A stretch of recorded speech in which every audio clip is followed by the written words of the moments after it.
With tensions between the US, Israel, and Iran reaching a breaking point, insurance premiums for ships entering the Gulf have skyrocketed. Some companies simply refuse to take the risk.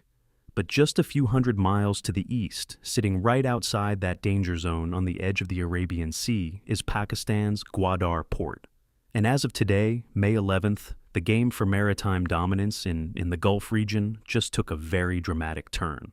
Now, for years, we've heard the talk about Gwadar being a sleeping giant or a white elephant. But today, Pakistan has effectively launched a price war. If you're a global shipping giant, the math suddenly looks very different.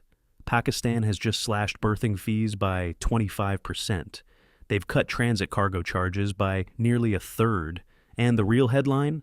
They've knocked 40% off the cost of transshipment. But here's the kicker that's making logistics managers in Mumbai, Dubai, and Singapore sit up and take notice: the 30-day rule. Usually, a port gives you about 5 days to move your stuff before they start charging you massive storage fees. It's like a high-stakes parking meter.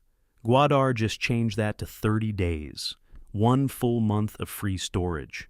In a world where supply chains are breaking and ships are being diverted, that 30-day window is a massive safety net. It's not just a discount, it's an invitation to move the center of gravity for regional trade.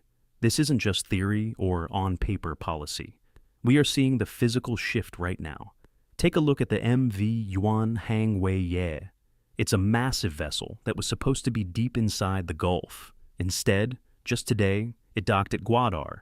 It follows the MV Shou Long, which arrived last week. Why?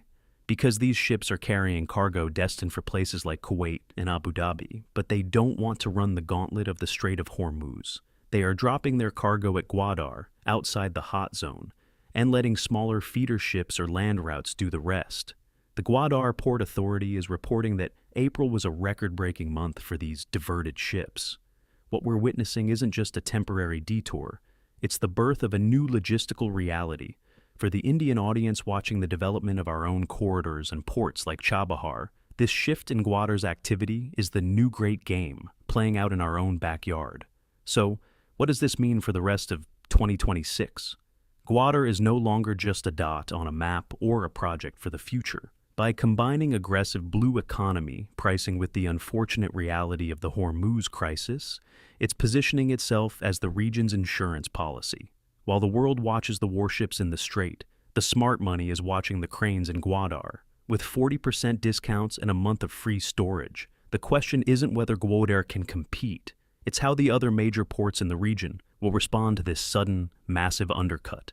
The tides of the Arabian Sea are shifting, and for the first time in a long time, the world's eye ships are following the new map.